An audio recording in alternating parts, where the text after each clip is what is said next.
बिस्मिल्लाहिर्रहमानिर्रहीम। लाखों करोड़ों दुरूदो सलाम मोहम्मद मुस्तफ़ा सल्लल्लाहु अलैहि वसल्लम और आले मोहम्मद पर। मैं हूं उमर दराज गोंदल। तीन बड़ी खबरें हैं। पहली खबर कानून की अदालत से, और जाहिर बात है लोगों का बहुत ख्याल है इमरान खान को वहां काबू करने से काबू हो नहीं रहे। तहरीक इंसाफ के वकला आज भी डट गए हैं। उन्होंने कहा यह नहीं हो सकता, अब वापस मामलात को लेकर जाने की कोशिश कामयाब होती हुई दिखाई नहीं दे रही। दूसरा, अवाम की अदालत। जाहिर बात है अवाम की अदालत में इमरान खान जब गए सुरखरू हुए, अब उसके ऊपर मोहर सख्त हो गई है। बहुत बड़ी गवाही, और ये बहुत सारे लोगों के लिए परेशानी का सामान होगा। और ये गैर जानिबदार अवामी जो अदालत है उनकी जानिब से फैसला आया, आपको ये भी बताऊंगा। और उसके बाद आपको इस हवाले से बताऊंगा कि खान साहब तो जो करेंगे सो करेंगे, लेकिन असद उमर ने एक नया कार्ड खेला। उसकी हवाले से फवाद चौधरी ने कहा कि हम इनको थका थका के मारेंगे, अभी तो आप हौसला और हिम्मत रखें। ये तमाम तफसीलात देने से पहले मैं इस मोमेंट पे आपको बताना चाहता हूं कि इमरान खान का लॉन्ग मार्च आज छठे रोज जो पिंडी बाईपास गुजरांवाला का है वहां से शुरू होते हुए रहवाली का जो आगे इलाका कैंट वाला आता है उस तरफ मूव होना शुरू हो गया है।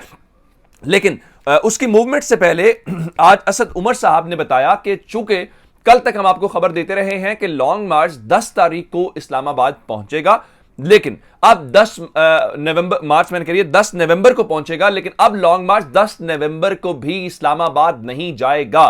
उस शेड्यूल में तब्दीली कर दी गई है। 10 नवंबर तक ये जो मार्च है ये रावलपिंडी में दाखिल होगा, और 11 नवंबर को बताया गया है कि वो इस्लामाबाद की जानिब जाएगा। अब इसका मतलब यह है कि लॉन्ग मार्च का शेड्यूल फिर तब्दील किया गया। असद उमर ने इसका ऐलान किया। फवाद चौधरी के मुताबिक लॉन्ग मार्च के शेड्यूल में जो तब्दीली की जा रही है इसमें अभी मजीद तब्दीली की जा सकती है, हो सकता है मजीद तारीखों में तब्दीली आए। उनके मुताबिक हम इनको थका थका के मारेंगे, अभी मजीद तारीखें देंगे। उसके बाद तहरीक इंसाफ ने आज मुतालबा किया कि देखो 120 सीटों के ऊपर इस्तीफे मंजूर करो और अवाम को फैसला करने दो।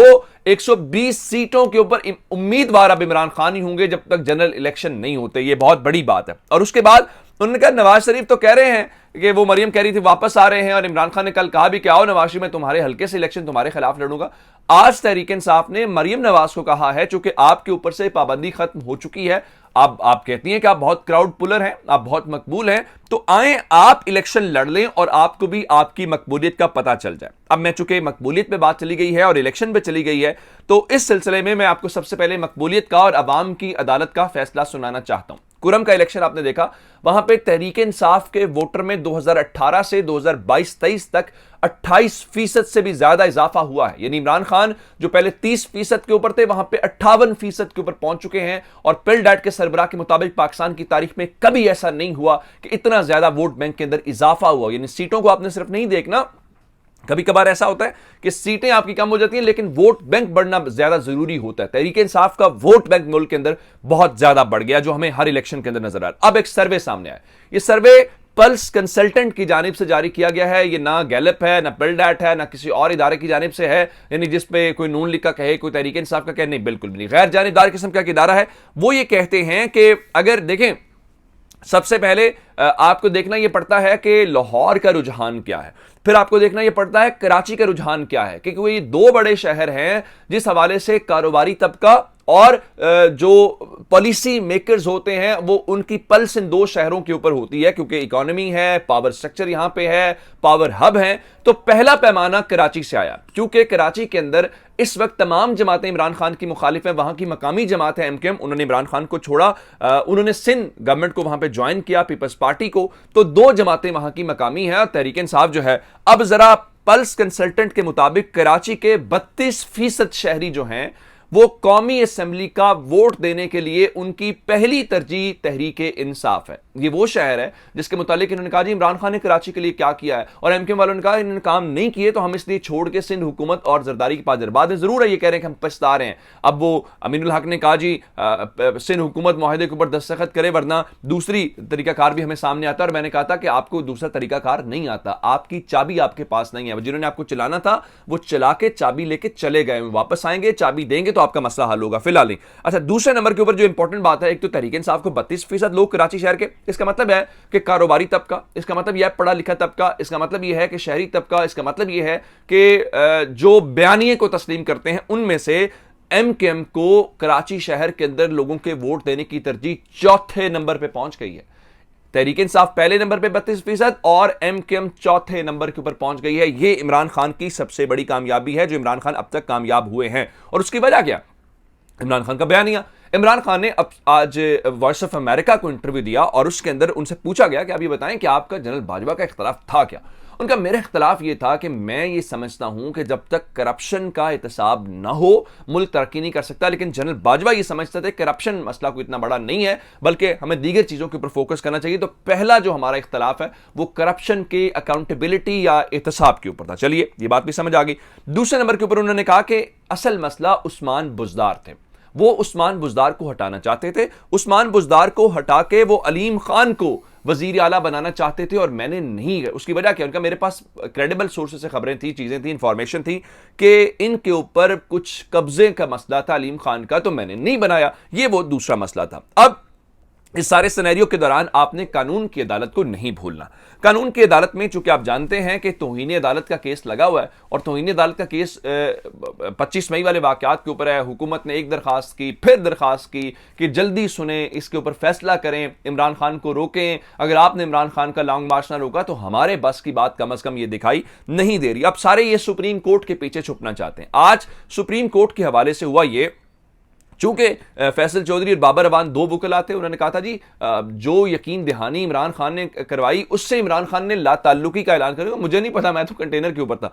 तो आज उनसे पूछा गया कि आपने कांटेक्ट किससे किया? उनका जी असद उमर से किया। उनका जी फिर वो जैमर्स लगे हुए थे, इमरान खान से कांटेक्ट नहीं हुआ। जिसके बाद अदालत ने अब इमरान खान से हफ्ते के रोज 5 नवंबर तक वजाहत तलब कर ली है कि आप इसके ऊपर वजाहत दें। और अदालत के मुताबिक अदालत का जो ट्रस्ट है, जो कॉन्फिडेंस है, वो ब्रीच किया गया है और ज़ाहिर अदालत के हुक्मनामे की खिलाफ वर्जी की गई है। और फिर हफ्ते को उन्होंने कहा कि हम देखेंगे कि आइंदा समाअत कब होनी है। 5 रुकनी जो बेंच है वो इस केस को सुन रहा है। बुनियादी तौर पर ये एक सियासी मामला है, लेकिन वो उसको और पैराए में ले जाया जा रहा है। और अगर लॉन्ग मार्चेस या इस किस्म की चीज़ें अदालतें के अंदर चली जाएंगी और हुकूमतें उसके पीछे छुपने की कोशिश करेंगे तो इसका मतलब है मुल्क के अंदर फिर पॉलिटिकल एक्टिविटी तो हो ही नहीं सकती ना। अब जब भी पॉलिटिकल एक्टिविटी करते हैं, आप जलसा भी करेंगे तो किसी के हुकूक तो मुतासिर हो रहे होंगे। वो कह रहा होगा कि जनाब मेरे ये शोर ज्यादा आ रहा है, मेरी नींद डिस्टर्ब हो रही है, तो वो तो चीजें होती हैं। लेकिन जहां पे हुकूक मुतासिर हो रहे हैं वहां पे आपको जाना चाहिए। हुकूक मुतासिर हो रहे हैं आजम सवाती के केस के अंदर, हुकूक मुतासिर हो रहे हैं शहबाज गिल के केस के अंदर, हुकूक मुतासिर हुए बाकी लोगों के अंदर।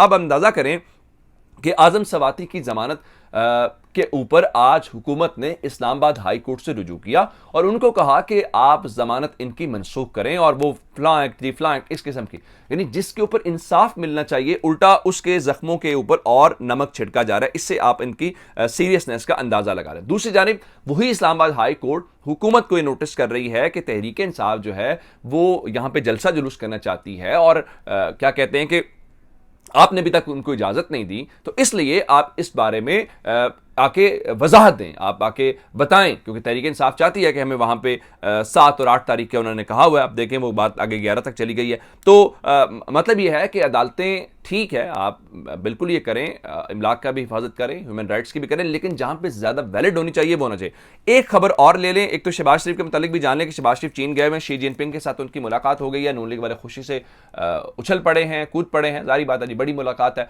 और ये उनकी जिंदगी की सबसे बड़ी ख्वाहिश पूरी हो गई क्योंकि बतौर वजीर आज़म पाकिस्तान वो जाके चीनी सदर से मिल सकते हैं। लेकिन आपको एक और खबर देना चाहता हूं कि हुकूमत ने काबीना के जरिए FIA को मजीद इख्तियारात दे दिए हैं। वो कहते हैं जी आप जो सोशल मीडिया के ऊपर कुछ ऐसी पोस्टें करें जो मुबैना तौर पर इदारों के खिलाफ हो तो आपको 7 साल कैद हो सकती। कोई बात नहीं है, ये आप जाल किसी और के लिए बिछाते हैं। नून लीग पहले भी खुद फंसी, सोशल मीडिया वाले बच जाएंगे लेकिन आप फंस जाएंगे। ये बुरा वक्त आएगा, आपके लोग मारे जाएंगे। अपना बहुत सारा ख्याल रखिएगा। खुदा हाफिज।